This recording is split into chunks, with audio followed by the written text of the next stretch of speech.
तो चुनावी मैदान से इस वक्त की दो बड़ी खबरें हैं। पहली खबर तो यह है कि बम्पर वोटिंग के बाद दावों का दौर शुरू हुआ है। बंगाल के वोटर्स ने पहले चरण में 152 सीटों पर किसे आशीर्वाद दिया, इसी को लेकर गुणा भाग किया जा रहा है।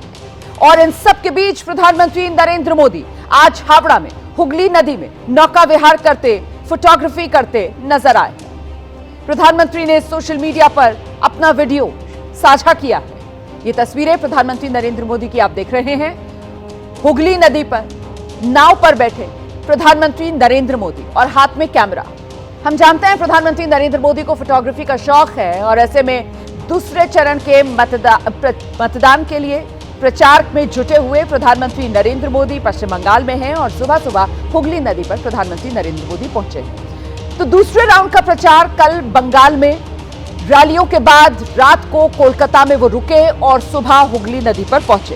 प्रधानमंत्री का ये जो प्रोग्राम है वो पहले से तय नहीं था, इसीलिए मीडिया का जमावड़ा यहां नहीं नजर आएगा आपको। प्रधानमंत्री ने सोशल मीडिया पर ये तस्वीरें साझा की हैं। प्रधानमंत्री ने नौका विहार किया, तस्वीरें खिंचवाई भी, खुद भी कैमरे से कोलकाता और हावड़ा ब्रिज, हुगली नदी की खूबसूरती को कैमरे में कैद करते हुए प्रधानमंत्री नजर आ रहे हैं इन तस्वीरों में। दूसरे चरण के मतदान के लिए प्रचार में प्रधानमंत्री नरेंद्र मोदी बंगाल में मौजूद हैं। कल प्रधानमंत्री नरेंद्र मोदी ने बंगाल में चुनावी सभाएं, रैलियां की और आज सुबह सुबह हुगली नदी, आप देखें किस तरीके से प्रधानमंत्री नरेंद्र मोदी नाव पर सवार नजर आ रहे हैं। प्रधानमंत्री नरेंद्र मोदी के हाथ में कैमरा है और खुद फोटोग्राफी करते हुए प्रधानमंत्री नरेंद्र मोदी यहां दिखे हैं।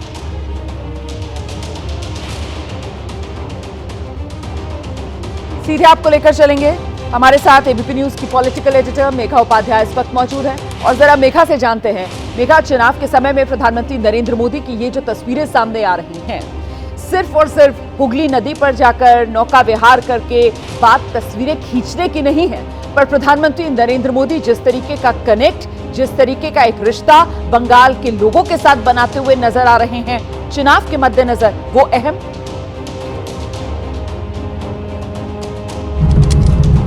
बहुत ज्यादा अहम मैं कहूंगी रोमाना, क्योंकि देखिए गंगा की तहजीब को बंगाल की संस्कृति से जोड़ना, ये तो हम पहली बार सुन रहे हैं। ये पहली बार बताया जा रहा है कि कितना अहम स्थान है गंगा का बंगाल की संस्कृति में। इसे राजनीतिक तरीके से बताया जा रहा है या ऐसे समय पे बताया जा रहा है जब इलेक्शन चल रहा है यहाँ पर। तो मुझे लगता है कि गंगा की एंट्री बंगाल की पॉलिटिक्स में आज से हो गई है और जिस तरीके की प्रतिक्रियाओं का और दौर चल रहा है, दोनों तरफ से स्टेटमेंट्स का दौर चल रहा है, तो आपको टीएमसी से जल्दी ही रिएक्शन मिलेगी इसके ऊपर कि प्रधानमंत्री जी ने यहाँ की अस्मिता से गंगा को जोड़ा है। उन्होंने ये कहा है कि यहाँ का पवित्र जल एक पूरी सभ्यता की शाश्वत भावना को अपने साथ समेटता है। यहाँ के लोगों के आत्मा से जुड़ी है गंगा। तो ये सारी बातें कहना आज, और वो भी एक बड़ा इम्प्रॉम्प्टू सा विजिट उनका सुबह में, ऐसा मैं नहीं कहूंगी कि ये उनके स्केड्यूल में नहीं होगा क्योंकि प्रधानमंत्री जी की स्केड्यूल पहले ही बनती है, लेकिन हाँ जरूर मीडिया से इस बात को दूर रखा गया क्योंकि सुबह वहां जब वो गए हैं थोड़ा एकांत में समय उन्होंने बिताया है, वहां के नाविकों के साथ बात करते हुए बहुत समय बिताया और वहां जो सुबह मॉर्निंग वॉक के लोग आए थे, क्योंकि ये बिल्कुल तट के पास ही था उनका नाव, तो उनसे भी रुक कर बातचीत करी प्रधानमंत्री जी ने। उन्होंने जो ट्वीट किया उसमें उन्होंने कहा है कि यहाँ के विकास के लिए मैं प्रतिबद्ध हूँ और एक बार वापस से मैंने ये पूरी प्रॉमिस दोहराई है यहाँ जब वो हुगली पर और गंगा पर थे।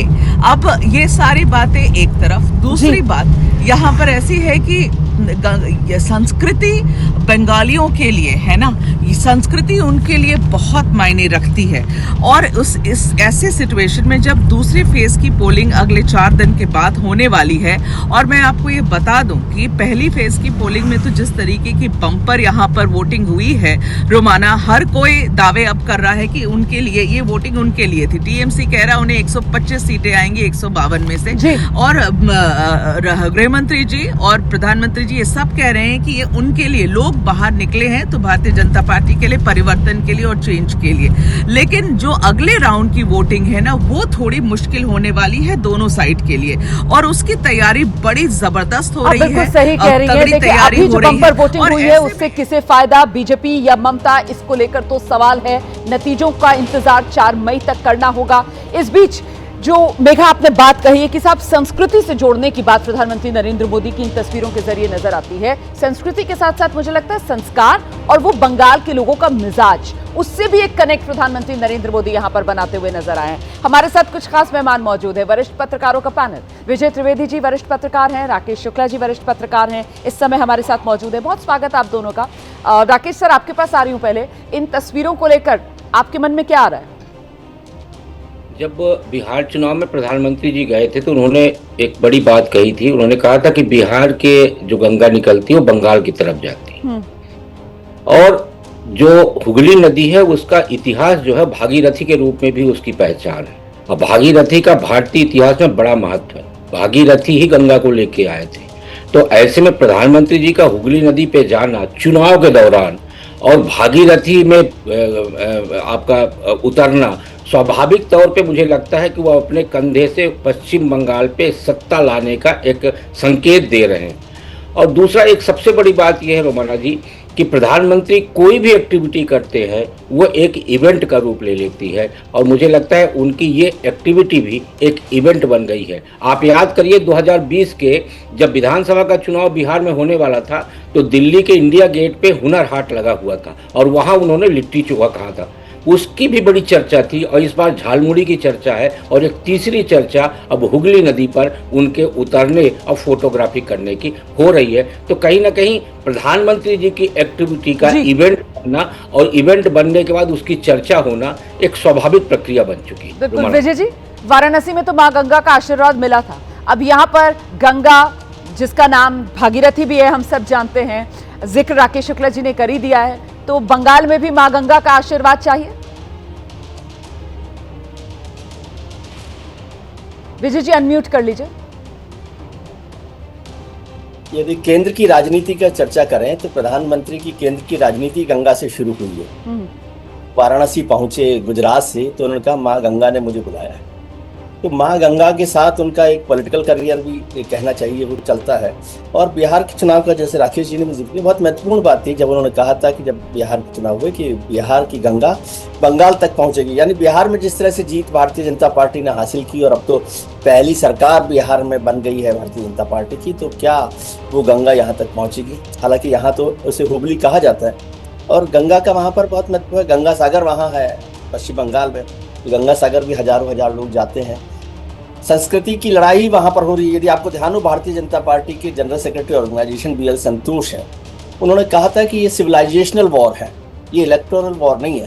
तो ये सिविलाइजेशनल वॉर है, और जब गंगा में प्रधानमंत्री हों और फोटोग्राफी का एक पूरा दृश्य वहां पर दिखाई दे रहा हो, तो वो सिविलाइजेशनल वॉर की लड़ाई है। और मैं समझ रहा हूँ सही में पश्चिम बंगाल इस बार सिविलाइजेशनल वॉर की लड़ाई लड़ रहा है, लेकिन दो सिविलाइजेशन वहां पर एक साथ चल रही है।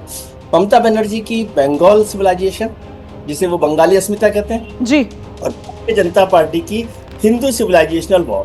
तो इन दोनों में ये जो वॉर है, क्या दोनों एक साथ चल सकती है? क्या दोनों की बात अलग अलग है? ये गंगा के दो किनारों की तरफ एक तरफ बंगाल अस्मिता है और दूसरी तरफ हिंदू की अस्मिता है। बिल्कुल सही कह रहे हैं सर। और बंगाल के लोग क्या वो ये बेसिक बात नहीं समझ पाएंगे कि ये सिविलाइजेशनल जो वॉर चल रही है, भले ही वो इलेक्टोरल वॉर ना कहा जा रहा हो, लेकिन है तो सब कुछ इलेक्टोरल फायदे के लिए ही। इस बीच एक और बड़ी खबर आ रही है, ब्रेकिंग न्यूज। पश्चिम बंगाल और तमिलनाडु में बंपर वोटिंग हुई है।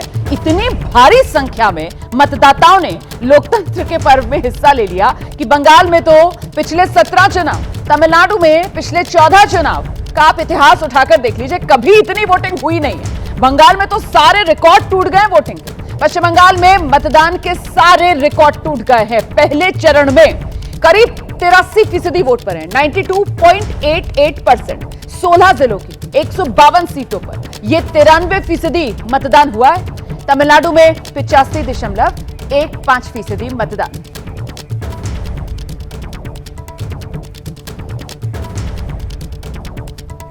तो ऐसे ऐसे में ये जो बम्पर वोटिंग हुई है, इस बम्पर वोटिंग की कुछ इनसाइड स्टोरी भी है, आपको जाननी चाहिए। और वो इनसाइड स्टोरी क्या है, आपको एक एक करके ये पॉइंट्स मैं बता देती हूं। देखिए, बम्पर वोटिंग की इनसाइड स्टोरी है, वजह नंबर 1 SIR, वजह नंबर 2 नाम कटने का डर, इसलिए बढ़ चढ़कर लोगों ने वोट डाले। वजह नंबर 3 तगड़ी सुरक्षा, लोगों का डर खत्म था, लोग जा रहे थे पोलिंग बूथ पर वोट डालने के लिए। वजह नंबर 4 महिलाओं को लेकर स्कीम्स, सत्ताधारी पार्टी की तरफ से भी, विरोधी पार्टी की तरफ से भी। नंबर 5 इनकम्बेंसी, ये एक बड़ा फैक्टर। अब ये एंटी इनकम्बेंसी के तौर पर या फिर जो सत्ताधारी दल है उसको दोबारा सत्ता में लाने के लिए ये किसी भी तरफ जा सकता है मामला। तो अब मैं इसको डिटेल में आपको बताती हूं। SIR मतलब वोटर घट गए और इसीलिए वोट प्रतिशत बढ़ गया। जो टोटल पूल है वोटर्स का वो घटा है और इसीलिए जो नंबर ऑफ वोटर्स है परसेंटेज के लिहाज से वो मामला बढ़ गया। दूसरी बंपर वोटिंग की वजह जो सामने आ रही है, नाम कटने का डर था लोगों को बड़ी संख्या में और इसी वजह से लोग पहुंचे वोट डालने के लिए। यहां तक कि जो लोग रोजी रोटी कमाने के लिए बंगाल से बाहर थे वो भी बंगाल गए, उन्होंने भी जाकर वोट डाला। तगड़ी सुरक्षा थी इस बार, लोगों में किसी तरीके का डर, किसी तरीके का भय नहीं था। हम सब जानते हैं किस तरीके से करीब 2500 जो केंद्रीय बल थे उनको उतारा गया था और उनकी मौजूदगी की वजह से ये डर घटा। इसी वजह से ज्यादा वोटर जो हैं वो पोलिंग बूथ पर गए और वहां जाकर उन्होंने वोट डाला। बंपर वोटिंग की चौथी वजह महिलाओं को लेकर स्कीम, चाहे बीजेपी हो चाहे TMC हो, दोनों की तरफ से महिलाओं को लुभाने के लिए वादे बड़े बड़े किए गए। और वजह नंबर 5 क्या है, इनकम्बेंसी। अब ये प्रो इनकम्बेंसी है या एंटी इनकम्बेंसी है, जिस बात का मैं जिक्र पहले कर रही थी, लेकिन इनकम्बेंसी भी एक फैक्टर है। जो सत्ताधारी दल है उसको हटाने के लिए या जो सत्ताधारी दल है उसको ही वापस सत्ता में बनाए रखने के लिए मतदाता निकले तो हैं। अब किस वजह से निकले हैं ये नहीं पता है, लेकिन सीधे आपको लेकर चलेंगे। सहयोगी अंकित इस वक्त हमारे साथ मौजूद है। अंकित, सवाल सबसे पहला तो यही है कि आखिरकार बंगाल में ये रिकॉर्ड वोटिंग क्या कह रही है? देखिए रोमाना, आपने जो 5 फैक्टर्स गिनाए हैं, निश्चित तौर पर ये इन 5 फैक्टर्स के ऊपर जो है बहुत सारी निगाहें टिकी हुई हैं, लेकिन इतना ज़रूर है कि इस बार जो है लोग खुलकर घरों से निकले, इसमें कोई दो राय नहीं है। जो एक डर का माहौल होता था वो इस बार उतना ज़्यादा नहीं था और इसी वजह से मैं कह रहा हूँ कि ये जो मतदान प्रतिशत बढ़ा है उसमें एक वो फैक्टर ज़रूर है। हालांकि SIR वाले जो एक तर्क जो है ज़रूर दिया जा रहा है कई लोगों के द्वारा, ये कहते हुए कि देखिए अगर जो है वो पोलिंग जो परसेंटेज बढ़ा है उसकी वजह ये है कि क्योंकि आपका वोटर्स की संख्या कम हो गई है। लेकिन रोमाना, ये भी गौर करना होगा कि अगर जो है कई राज्यों में मतदान प्रतिशत कम होता था उसकी वजह यही कही जाती थी ना कि वहाँ पर जो है एक्स्ट्रा नंबर ऑफ वोटर्स हैं जो अस्तित्व में ही नहीं है। तो मतदान प्रतिशत बढ़ना निश्चित तौर पर लोगों की जो है जागरूकता और सक्रियता दिखाता है। लेकिन महत्वपूर्ण क्या है, महत्वपूर्ण ये है कि ये जो लोग घरों से निकले हैं वहां पर जब हम लोग जो कल जो चर्चा भी कर रहे थे, जब लोगों से बातचीत कर रहे थे, तो यहां पर आकर के जब आप लोगों से बातचीत करते हैं तो आपको पता चलता है कि SIR का जो मुद्दा है वो बॉर्डर के एरिया में जरूर है, लेकिन जो जब आप इस सेंट्रल एरिया में आते हैं तो वहां पर आकर के आपको पता चलता है लोगों ने स्थानीय मुद्दों पर मतदान किया है। फिर चाहे वो महिला सुरक्षा का हो, फिर चाहे वो रोजगार का हो, फिर चाहे वो भ्रष्टाचार का हो, फिर चाहे वो जो है जो गुंडागर्दी या फिर कटमनी, ये तमाम ऐसे मुद्दे, तो इन मुद्दों पर लोगों ने जमकर मतदान किया है। अब इसको लोग अपनी अपनी तरह से एनालाइज कर सकते हैं, लेकिन मेरा मानना जरूर है कि लोगों ने कई सालों बाद इस तरीके से बिना डर के माहौल में घरों से बाहर निकल के मतदान किया है। और केंद्रीय गृह मंत्री अमित शाह ने सुबह एक पोस्ट करके ये बता भी दिया है कि किस तरीके से पश्चिम बंगाल में कई सालों बाद इस तरीके से एक तरह से भय मुक्त माहौल में लोग घरों से निकले हैं और किया है मतदान। आप बिल्कुल सही कह रहे हैं। मैं जरा खास मेहमानों का रुख कर लेती हूँ। देखिए विजय सर, मैं आपके पास पहले आ रही हूँ और मैं आपसे समझना चाहती हूँ सर, ये जो बढ़ा हुआ मतदान प्रतिशत है अब ये किस तरफ जाएगा ये तो शायद कोई भी नहीं बता सकता है, क्योंकि मैं रिसर्च से ये लेकर आई थी जानकारियां। अगर आप देखेंगे पिछले 10 साल में 2016 से लेकर 2026 तक 22 राज्यों में जो देश में चुनाव हुए हैं, तो 8 राज्य ऐसे हैं जहां मतदान प्रतिशत घटा है, सरकार नहीं बदली। 4 राज्य ऐसे हैं मतदान प्रतिशत बढ़ा है, सरकार नहीं बदली है। तो कुल मिलाकर कहा कुछ नहीं जा सकता है। मतदान प्रतिशत घटने बढ़ने का, सरकार का तय हो जाना जा रही है या सत्ता में ही रहेगी, नहीं कहा जा सकता। ऐसे में बड़ा सवाल ये कि ये ज्यादा मतदान प्रतिशत इस मामले को करीबी लेकर जा रहा है क्या, या फिर कोई ये लहर और जो भी आएगा वो बम्पर जीत के साथ आ रहा है, इसके कुछ संकेत? विजय जी, आपने 2-4-5 पॉइंट्स बताए, वो सब भी इसमें शामिल है। SIR का मसला भी शामिल है कि SIR की वजह से नंबर ऑफ वोटर्स कम हो गए, तो वो टोटल वोट वहाँ पर बढ़ जाता है वोटर परसेंटेज के हिसाब से। लेकिन मुझे लगता है इस बार के बंगाल के चुनाव में जो एक बड़ा मुद्दा रहा वो है कम्युनलाइजेशन का या पोलराइजेशन का। तो पोलराइज करने में दोनों पार्टियों ने अपनी पूरी ताकत लगाई, भारतीय जनता पार्टी ने भी और तृणमूल कांग्रेस ने भी। और उसकी वजह एक और आप देखिए कि उससे ये नंबर ऑफ वोटर्स जो है वो लगातार बढ़ा है। और आप जब नतीजे आएंगे तो समझ में आएगा कि एक तरफ वोट एक बड़ी आबादी का है, दूसरी तरफ दूसरी आबादी का है। और जो ट्रेन चुनावों के दौरान बंगाल पहुंची सूरत से, मुंबई से, दिल्ली से, वो भी उसकी दो बड़ी वजह रही, एक पोलराइजेशन और दूसरा SIR। लोगों को ये डर लगता रहा कि कहीं हम इस बार हमने वोट नहीं दिया तो उनका नाम वहां से कट जाएगा और फिर उनकी जो आबादी का मसला है या जनगणना का मसला है या उनकी नागरिकता का मसला है, कहीं वो भी घेरे में ना आ जाए सवाल के। इसलिए ज्यादातर लोग वहां पर पहुंचे। ये भी सही है कि बहुत सारी पॉलिटिकल पार्टीज ने, दोनों ही पॉलिटिकल पार्टीज ने, खासतौर से बीजेपी और TMC ने अपने लोगों को वहां तक पहुंचाने का काम किया। लेकिन ये कहना कि एक और बड़ा काम हुआ, जो इसके लिए इलेक्शन कमीशन को हम बधाई दे सकते हैं कि मोर और लेस वायलेंस वहां पर नहीं हुई है बिहार के चुनाव। 2-4-5 छुटपुट घटनाएं हुई, लेकिन जिस तरह का प्री पोल या प्री इलेक्टोरल वायलेंस पश्चिम बंगाल में होती रही थी वो नहीं हुई है। और उसकी क्रेडिट को देना चाहिए। ये बात भले ही है कि वहां पर बड़े सुरक्षा कर्मियों की तादाद बढ़ी थी, 2,40,000 सुरक्षा लगाए गए हैं, लेकिन ये कहना कि केवल अब भय नहीं था और इस वजह से निकले। पिछला चुनाव भी देख लिया, आप बिल्कुल सही कह रहे हैं सर। कुछ भी कहना जो है वो मुश्किल हो जाता है। कुछ और जानकारियां हैं, जरा दर्शकों को देते चलते हैं। पश्चिम बंगाल में इस बम्पर वोटिंग से किस पर चोट होगी? क्या सत्ता पर काबिज ममता बनर्जी सरकार की विदाई होने जा रही है या फिर बीजेपी का कमल खिलने जा रहा है? आइए आपको पिछले 5 चुनाव का मैं पैटर्न बताने जा रही हूं। इस पैटर्न से जरा समझिए कि बम्पर वोट से किसको चोट, क्या इसका कोई अनुमान लग सकता है? ये 2006 का वोटिंग परसेंटेज आपके सामने है। सत्ता में लेफ्ट आई थी, 81.79% वोट तब पड़े थे। इसके बाद 2011 एक तरीके से डिफाइनिंग मोमेंट, जब लेफ्ट की बंगाल की सत्ता से विदाई हो गई थी। तृणमूल कांग्रेस बंगाल की सत्ता में पहली बार काबिज हुई थी। 84.33% वोट तृणमूल कांग्रेस को मिले थे।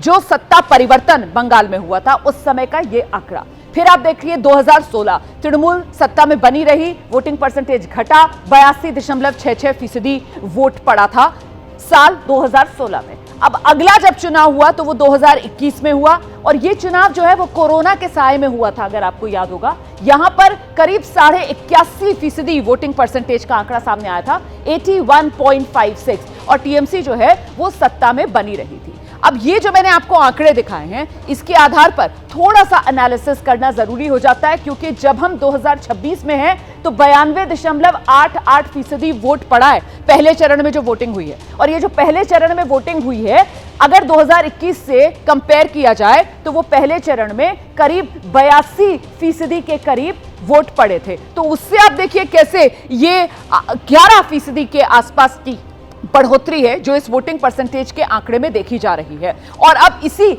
वोटिंग परसेंटेज के आंकड़े में बढ़ोतरी को लेकर दावे अपने अपने किए जा रहे हैं। 4 मई ये TMC के सिंडिकेट और महाजंगल राज की एक्सपायरी डेट है। 4 मई के बाद इस लूट का पूरा हिसाब होगा। ভোট দেখে 4 তারিখে বুঝবেন, ভোটের বাক্স খুলবে আর দেখবেন বিজেপি জ্বলছে আর লুচির মতো ফুলছে। राकेश सर, मैं आपके पास आ रही हूं, लेकिन उससे पहले सहयोगी अंकित गुप्ता के पास कोई जानकारी है, कुछ बताना चाह रहे हैं अंकित? रोमाना, मैंने अभी जो कुछ आंकड़े देखे हैं वो मुझे लगा कि आपकी जो चर्चा में और शायद जो है पॉइंट ऐड कर सकते हैं कि देखिए पिछली जो चुनावों में जो कुल मतदाता थे वो 2021 की मैं बात कर रहा हूँ 7,34,00,000 थे और उसमें जो मत प्रतिशत हुआ था वो करीबन 82.3% हुआ था। और अगर हम मतदाताओं की संख्या के हिसाब से बात करते हैं तो कुल मतदाताओं ने जो मतदान किया है उन आंकड़ों को देखें तो 6,05,00,000 मतदाताओं ने मतदान किया है। लेकिन इस बार मतदाताओं की संख्या 7 करोड़ के आसपास हुई। 7 करोड़ का अगर आप 93% निकालते हैं तो आता है कि करीबन 6,50,00,000। यानी कि भले ही जो है ये कहा जा रहा हो कि देखिए वो SIR की वजह से जो वो जो संख्या कम हो गई, इस वजह से परसेंटेज बढ़ गया। लेकिन अगर हम सिर्फ एक्चुअल फिगर में देखते हैं तो करीबन 45 लाख मतदाता आपको ज्यादा नजर आते हैं, जो अभी तक मैं एनालाइज कर पाया हूं इस डेटा को। तो ये 45 लाख मतदाता क्या एक बड़ा फैक्टर निभाने जा रहे हैं किसी तरफ भी? ये भी एक ओवरऑल पिक्चर में एनालाइज चर्चा हो कर रहे सकती हैं। है। आप ओवरऑल पिक्चर में एनालाइज कर रहे हैं। अभी सिर्फ पहले चरण के लिए वोट पड़े हैं और पहले चरण में जो वोट पड़े हैं उसमें मतदाताओं की संख्या इसमें 3 करोड़ 60 लाख थी। ये जो पहला चरण है इसके में अगर पहले से देखा जाए एसआईआर से पहले से तो करीब 14.5 लाख के आसपास जो मतदाता हैं, जो वोटर हैं, उनके नाम एसआईआर में कटे थे। तो फिलहाल पहले चरण को लेकर ही ये आंकड़ा सामने आया है, तो एनालिसिस भी मुझे लगता है उसी हिसाब से होगा। राकेश शुक्ला जी का रुख कर लेते हैं जरा। राकेश शुक्ला सर, लेकिन यहां पर एक आंकड़ा अभी जो मैंने दर्शकों को दिखाया, इस पर बात करना जरूरी है कि साहब जब लेफ्ट सत्ता में था 82% के करीब वोट परसेंटेज 2006 में पड़ा, और उसके बाद जब लेफ्ट का किला ढहा और ममता सत्ता में आई बंगाल की, तो वोटिंग परसेंटेज बढ़ा था बंगाल के अंदर, वो 82% से 84% को पार कर गया था। लेकिन उसके बाद ममता बनर्जी लगातार 2011, 2016, 2021 उस समय वोटिंग परसेंटेज नहीं बढ़ा, उस समय उसमें लगातार हल्का हल्का सही लेकिन वो ढलान सा दिखता गया कि हाईएस्ट वोटिंग परसेंटेज 2011 में था जब ममता पहली बार सत्ता में आई थी बंगाल की, 16 में 82% 6 रह गया, 21 में 81.52 पर आ गया। तो इससे कुछ समझा जा सकता है सर? हाँ रोमाना जी, जो आप सारे राज्यों का यदि आप आकलन करेंगी जो पिछले चुनाव हुए हैं, तो 10% जो वोटिंग बढ़ती है वो सत्ता के लिए बड़ा खतरा पैदा करती है। 2%, 3% की वोटिंग खतरा उन जगहों पर, उन राज्यों में होती है जहां सीटों की संख्या कम है, जैसे गोवा ले लीजिए, केरल ले लीजिए, उत्तराखंड, हिमाचल, यहाँ 2% में ही बदलाव हो जाता है। लेकिन जो बड़े राज्य हैं, बड़े राज्यों में 10% वोटिंग ज़्यादा होना, यानी आपने जो पैटर्न दिखाया वो पिछले 4-5 चुनावों की अपेक्षा के इस बार के चुनाव में जो 10% की वोटिंग ज़्यादा हुई है, वो वोटिंग कहीं ना कहीं एक खतरे का संकेत दे रही है सत्ता पक्ष के लिए। लेकिन जो सबसे ताजा चुनाव हुए हैं, एक जल्दी से रिएक्शन लेते हैं इस पर जरा विजय सर का। बिहार है 2020 में 57.29% एनडीए सत्ता में आई थी और 2025 में करीब 10% की बढ़ोतरी हुई है, 66.98%। और सत्ता में दोबारा से एनडीए, नीतीश कुमार ही आए थे, वही बीजेपी के साथ ही। सर इस पर मैं जवाब लूंगी विजय सर आपका, लेकिन उससे पहले कुछ अहम जानकारियां हैं, कुछ और ग्राफिक्स हैं, जरा दिखा देते हैं दर्शकों को। अब हम क्या ग्राफिक्स लेकर आ रहे हैं कि स्क्रीन पर कुछ और महत्वपूर्ण जानकारियां हैं जो हम आपको दिखाने जा रहे हैं।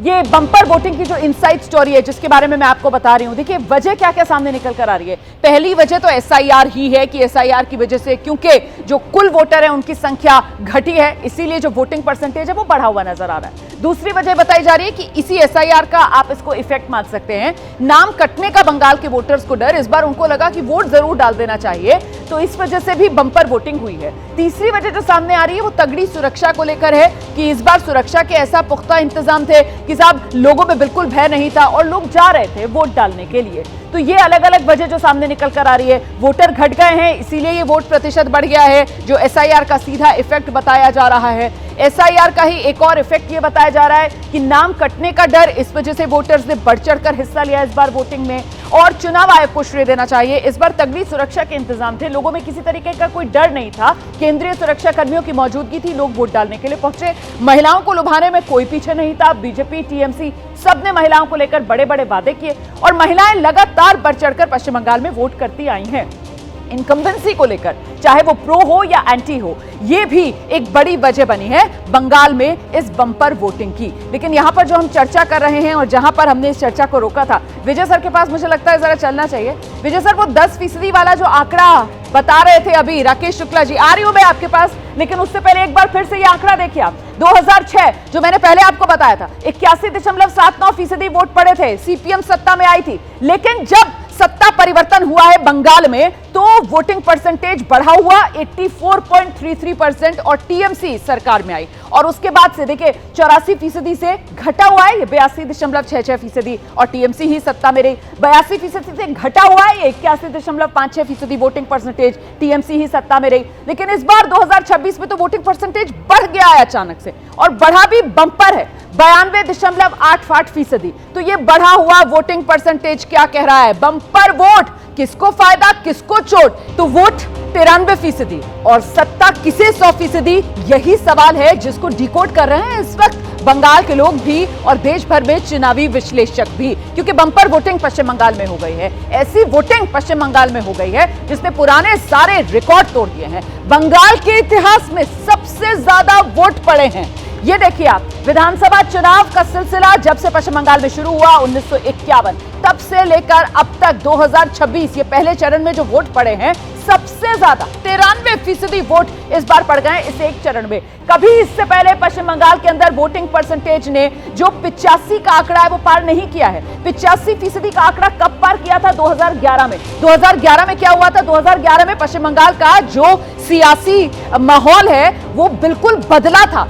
चुनावी तस्वीर पश्चिम बंगाल में बदली थी। लेफ्ट का जो किला था पश्चिम बंगाल में 3 दशक पुराना, वो ढहा था और ममता सरकार पहली बार, यही 2011 था जब पश्चिम बंगाल की सत्ता में आई थी। और ऐसे में तब ये बम्पर वोट पड़े थे, 85% वोट परसेंटेज तब सामने निकल कर आया था। लेकिन उसके बाद से अब तक कभी भी 85% वाला वोटिंग परसेंटेज का जो आंकड़ा है वो भी पश्चिम बंगाल में पार नहीं हुआ है। और इस बार तो पुराने सारे रिकॉर्ड तोड़ दिए। ये देख लीजिए आप, आजादी के बाद से जब से पश्चिम बंगाल में ये चुनाव का सिलसिला शुरू हुआ है 1951 से लेकर वो 2026 तक आप देख रहे हैं फर्स्ट फेज जब वोट पड़े हैं, तो यह बम्पर वोटिंग ऐसा कभी पहले पश्चिम बंगाल में नहीं हुआ जैसा इस बार हुआ है। और इसीलिए लोगों के मन में ये सवाल है कि इस बार पश्चिम बंगाल क्या कहना चाह रहा है?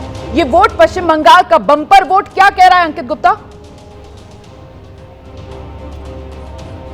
देखिए, साफ तौर पर जनता घरों से निकली है, उसमें कोई दो राय नहीं है। और रोमाना, कल भी हम लोग ये चर्चा कर रहे थे कि इससे पहले के चुनावों में जब भी हम कवरेज के लिए यहाँ पर आए थे तो माहौल एक डर का होता था, लेकिन कल ऐसा नहीं था। कल इक्का दुक्का घटनाएं हुई हैं जो कि नहीं होनी चाहिए थी, लेकिन फिर भी पश्चिम बंगाल की राजनीति और चुनाव का दिन बिना जो किसी बड़ी वारदात के निकल जाए, ऐसा कम ही हुआ है। पिछले अगर हम 1-1.5 दशक की बात करें और उससे पहले का भी यही इतिहास रहा है। तो ऐसे में ये एक जो है जिस तरीके से लोगों के जहन में डर कम हुआ है, घरों से निकले हैं, वो एक बड़ा संदेश है। और हमारे एक दूसरी बड़ी चीज जो मुझे अंतर नजर आई है पिछले चुनावों की तुलना में, कि इस बार वोटर ज्यादा खुल करके अपनी बात रखते हुए नजर आए हैं। इससे पहले अगर आप जनता से बात करते थे तो ऐसा लगता था कि शायद वो जो है मुंह छुपाना चाहते हैं, आपके सामने नहीं आना चाहते, आपके सामने कोई बात नहीं रखना चाहते। लेकिन इस बार बड़ी संख्या में लोग जो है मुखर नजर आए हैं। और उसमें भी अगर हम कहें कि महिलाएं और ज्यादा मुखर नजर आई हैं तो कहना गलत नहीं होगा। तो SIR फैक्टर है, समझा जा सकता है, लेकिन लोगों में जो एक जो है मुखरता आई है, लोग जो डर कम हुआ है, घरों से बाहर निकले हैं, अर्धसैनिक बलों की जो तैनाती हुई है, प्रशासन जो मुस्तैद था, वो भी उसको भी क्रेडिट देना होगा जिस तरीके से ये वोटिंग परसेंटेज बढ़ा है। बिल्कुल। तो ऐसे में राकेश शुक्ला जी, तो ऐसा लग रहा है कि जैसे पहली बार बंगाल के लोगों को लंबे वक्त के बाद मौका मिला है खुलकर वोट देने का, फ्री एंड फेयर इलेक्शंस। नहीं, पहली बार नहीं मिला, इसके पहले भी मौका मिला है। लेकिन इसके पहले कहीं ना कहीं जो अंकित बोल रहे हैं बिल्कुल सही है, एक डर का माहौल होता था। कल हम लोग चर्चा कर रहे थे, रोमाना जी, हमारे सारे ABP के रिपोर्टर जो रिएक्शन ले रहे थे उसमें महिलाओं का रिएक्शन वास्तव में खुल के आ रहा था। उनकी तरफ से भविष्य की चिंता और अपनी सुरक्षा, ये 2 विषय खास तौर पे उठाए जा रहे थे, चाहे वो ग्रामीण महिलाएं हों या भद्र की महिलाएं हों। कहीं ना कहीं ये एक इम्पैक्ट है, कहीं ना कहीं इसका प्रभाव है। और महिला वोटर जब मूव करता है एक तरफा, तो आप मान के चलिए फिर वो सारे ध्रुवीकरणों को ध्वस्त कर देता है। तो पश्चिम बंगाल में फ्री बीच की स्पार्किंग मुझे लगता है कमजोर हो रही है। और महिलाओं की सुरक्षा और अपने भविष्य और बच्चों के भविष्य की जो चिंता है, हमें लगता है कहीं ना कहीं एक प्रभावी रूप लेती हुई दिखाई दे रही। और इसी वजह से आप कल भी ये बात कह रहे थे, महिला सुरक्षा का मुद्दा आप कल भी कह रहे थे कि महिलाओं के दिल के करीब है। और इस बार ये मुद्दा जो है वो बंगाल चुनाव में बड़ा बनकर उभरा है। और ऐसे में बंगाल ने जिस तरीके से बीते कल वोट किया पहले चरण में, मैं यही कह रही हूं कि ऐसा लग रहा है जैसे पहली बार बंगाल ने खुलकर वोट किया, बिना डर के, बिना भय के वोट किया है। माहौल कुछ ऐसा ही बनता हुआ नजर आ रहा है। अब ये देख लीजिए आप, वोट परसेंटेज का एक आंकड़ा आपके सामने है, किस तरीके से तृणमूल कांग्रेस 2011 में वोट शेयर देखिए कैसे बढ़ा, 39% था, 2016 में बढ़कर 45% हुआ, 2021 में बढ़कर 48%। ये 39% क्यों आपको नजर आ रहा है, जबकि मैं बार बार बता रही हूं 2011 से तृणमूल कांग्रेस बंगाल की सत्ता में है, क्योंकि 2011 में तृणमूल कांग्रेस का गठबंधन था, कांग्रेस के साथ मिलकर पहली बार सत्ता में आई थी। कांग्रेस पार्टी के साथ तृणमूल कांग्रेस ने सत्ता साझा की थी और 2011 में कांग्रेस का वोट शेयर 9% था। तो इन दोनों का गठबंधन था, इस वजह से ये वोट शेयर। लेफ्ट का वोट शेयर आप देखिए कैसे लगातार चुनाव दर चुनाव पश्चिम बंगाल में घटा है। 30% 2011 में जब सत्ता से हटाया था पश्चिम बंगाल में तृणमूल कांग्रेस ने उसे, उसके बाद ये 2016 में घटकर 20%। और देखिए पिछला जो चुनाव था 2021 वाला, बिल्कुल रिडंडेंट लेफ्ट पार्टी हो गई, खाता भी नहीं खुला था, 5% वोट शेयर रह गया था। कांग्रेस पार्टी का भी ऐसा ही हाल।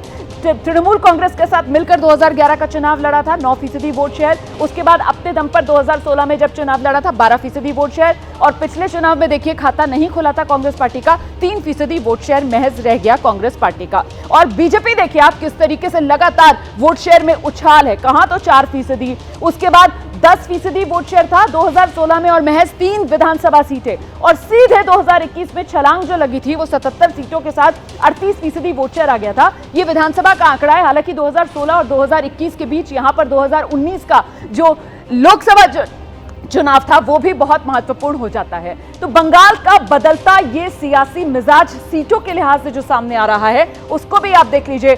तृणमूल कांग्रेस 2011 जब कांग्रेस के साथ मिलकर चुनाव लड़ा था तो 184 सीटें, लेफ्ट 40 सीटों पर सिमटी थी, कांग्रेस के खाते में 42 सीटें गई थी और बीजेपी का खाता भी नहीं खिला था। और उसके बाद देख लीजिए आप 2016 तृणमूल 211 और बीजेपी 3 पर थी। 2021 में तृणमूल ने 215 सीटें हासिल की थी, इतिहास रचा था, और बीजेपी ने भी जबरदस्त बढ़ोतरी हासिल करके 77 सीटें हासिल कर मुख्य ऑपोजिशन पार्टी पश्चिम बंगाल में दर्जा पाया था। मैं सीधे आपको लेकर चलूंगी, विजय सर क्या रुख करेंगे। लेकिन विजय सर, जो बात राकेश शुक्ला जी कर रहे थे, भाई 10% की बढ़ोतरी वोट परसेंटेज में नजर आ रही है, लेकिन क्या ये गारंटी दे रही है कि सत्ताधारी पार्टी को उखाड़ फेंक रही है जनता?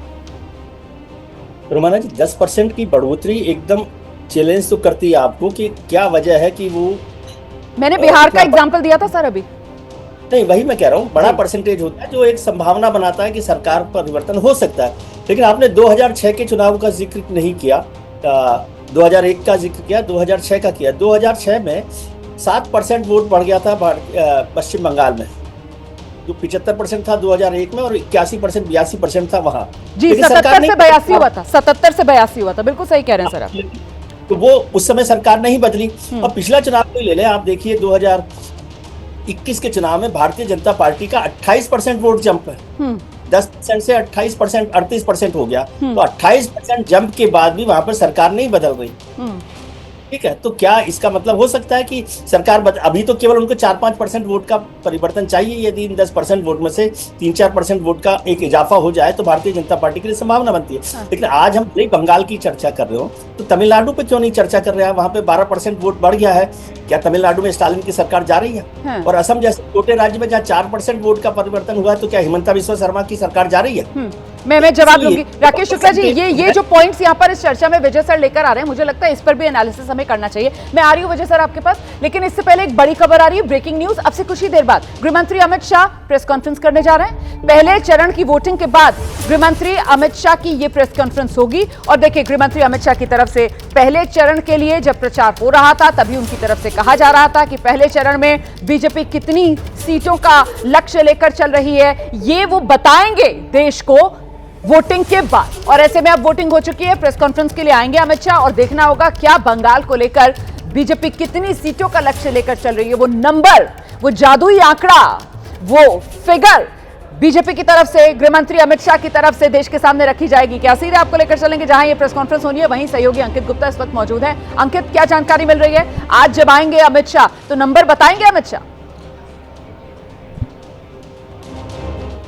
जी नहीं, नंबर तो मुझे नहीं लगता बताएंगे केंद्रीय गृह मंत्री अमित शाह, लेकिन ये जरूर दावा करेंगे कि बंगाल की जनता जो है बढ़ चढ़ करके बाहर निकली है, भय के माहौल से बाहर निकली है, और बीजेपी जो है यही जो लोगों को भरोसा दे रही है कि सरकार बदलेंगे तो भय खत्म होगा। और फिलहाल जहां पर मैं मौजूद हूं उसके ठीक पीछे आपको जो मंच नजर आ रहा है, यहीं पर केंद्रीय गृह मंत्री अमित शाह अब से कुछ देर बाद, यानी कि 11 बजे का वक्त दिया गया है, लेकिन अभी की जो तैयारियां हैं वो देख के लग रहा है कि हो सकता है कि 11 बजे के बाद में ही प्रेस कॉन्फ्रेंस शुरू हो, 11:30 बजे के आसपास, लेकिन तैयारियां पूरी हैं। और ऐसा कम ही होता है जब पहले चरण के मतदान के बाद में इस तरीके से केंद्रीय गृह मंत्री अमित शाह या बीजेपी का कोई इस कद का नेता सामने आकर के प्रेस कॉन्फ्रेंस करे, तो निश्चित तौर पर बंगाल के लोगों को एक संदेश देने की कोशिश है कि जिस तरह से बड़ी संख्या में आप घरों से बाहर निकले, आपने मतदान किया है, भय मुक्त माहौल बनाने की जो कोशिश की गई है, जो चुनाव आयोग ने जो तैयारियां की थी उसको देखते हुए, तो आपको दूसरे चरण में भी ये मोमेंटम जारी रखना होगा। हालांकि केंद्रीय गृह मंत्री अमित शाह से जब भी हम लोगों ने इंटरव्यू किया है, जब भी सवाल पूछा है, उन्होंने पश्चिम बंगाल में सरकार बनाने का तो दावा किया है, लेकिन सीधे तौर पर इस बार कोई नंबर नहीं दिया है। इतना जरूर कहा है कि हम एक मजबूत सरकार बनाएंगे। तो आज भी वही उम्मीद की जा रही है कि जब केंद्रीय गृह मंत्री अमित शाह उसके बाद यहाँ पर आएंगे, प्रधानमंत्री तो नरेंद्र उसी मोदी तरीके से आज सुबह जो हुगली नदी पर गए हैं, उस समय की पहले तो तस्वीरें आई थी, स्टिल फोटोग्राफ्स आई थी, और अब ये वीडियो आ गया है। तो ये वीडियो है बाकायदा, देखिए इसमें प्रधानमंत्री नरेंद्र मोदी नजर आ रहे हैं जिस समय वो घाट पर सीढ़ियां उतरकर नीचे जहां नाव है वहां तक गए हैं, और प्रधानमंत्री नरेंद्र मोदी के हाथ में कैमरा है। और मैं बार बार इस बात का जिक्र कर रही हूं कि देखिए प्रधानमंत्री नरेंद्र मोदी न सिर्फ बंगाल की संस्कृति बल्कि बंगाल का जो संस्कार है और जो बंगाल के लोगों का एक मिजाज होता है ना, वो हाथ में जब प्रधानमंत्री नरेंद्र मोदी ने कैमरा थामा हुआ है तो वो बंगाल के लोगों का जो मिजाज होता है उससे कनेक्ट करते हुए प्रधानमंत्री नरेंद्र मोदी यहां पर ज्यादा नजर आते हैं। तो नौका विहार प्रधानमंत्री नरेंद्र मोदी का देखने में यही लग रहा है, लेकिन इसकी टाइमिंग को लेकर अब विपक्ष जो है सवाल यही करेगा कि साहब सीधे सीधे ये चुनावी कनेक्ट बनाने की प्रधानमंत्री नरेंद्र मोदी की कोशिश है। हालांकि प्रधानमंत्री नरेंद्र मोदी जो हैं वो हम सब जानते हैं किस तरीके से 24/7 काम करते हैं, कोई छुट्टी नहीं लेते हैं, और ऐसे में काम के बीच से ही वो कुछ ये पल जो अलग से चुराने की कोशिश करते हैं और अपना शौक जो फोटोग्राफी का उनका शौक है उसको भी वो पूरा करते हुए नजर आ रहे हैं। हाथ में कैमरा है प्रधानमंत्री नरेंद्र मोदी के। ऐसे में बंगाल में मां काली का आशीर्वाद किसको मिलेगा, ये जो सवाल है इस पर क्या कह रहे हैं बंगाल के लोग, ये देखिए आप। अरूप बोस सिलीगुड़ी से लिख रहे हैं, विकास करने वालों को मां काली का आशीर्वाद मिलेगा। अरूप बोस है सिलीगुड़ी से लिख रहे हैं, जो विकास करेगा मां काली बंगाल में उसी को आशीर्वाद देगी। तो बंगाल के लोगों की राय जो सामने आ रही है। सुब्रत घोष हैं पश्चिम बर्धमान से लिख रहे हैं, जो महिला सुरक्षा पर ध्यान देगा उसको मां काली का आशीर्वाद मिलेगा। तो विकास का मुद्दा, महिला सुरक्षा का मुद्दा, ये मुद्दे आपने देख लिए। अच्छा, एक और वीडियो आ गया है प्रधानमंत्री नरेंद्र मोदी का आज सुबह का।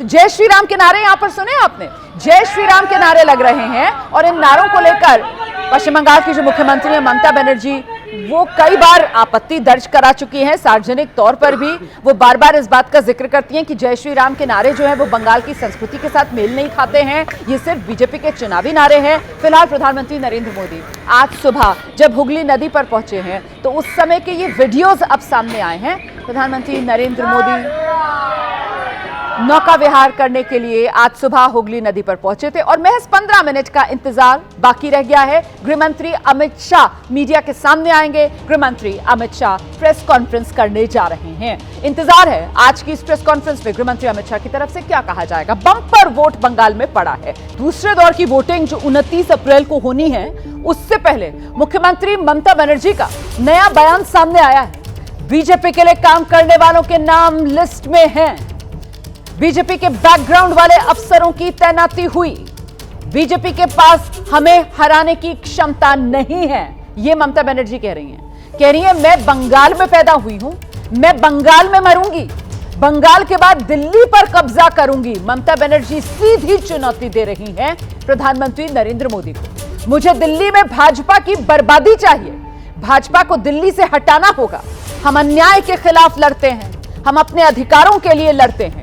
सीधी चुनौती बीजेपी को देते हुए ममता बनर्जी। देखिए समझिए इस बात को कि अब जो दूसरे चरण का मतदान बंगाल में होना है वो शिफ्ट हो रहा है, और वो शिफ्ट हो रही हैं 142 सीटें ममता बनर्जी के गढ़ में, ममता बनर्जी के घर में। और ऐसे में उसको बचाने के लिए ममता बनर्जी पूरी ताकत लगाती हुई और जोरदार हमला करती हुई केंद्र सरकार से लेकर प्रधानमंत्री नरेंद्र मोदी तक पर।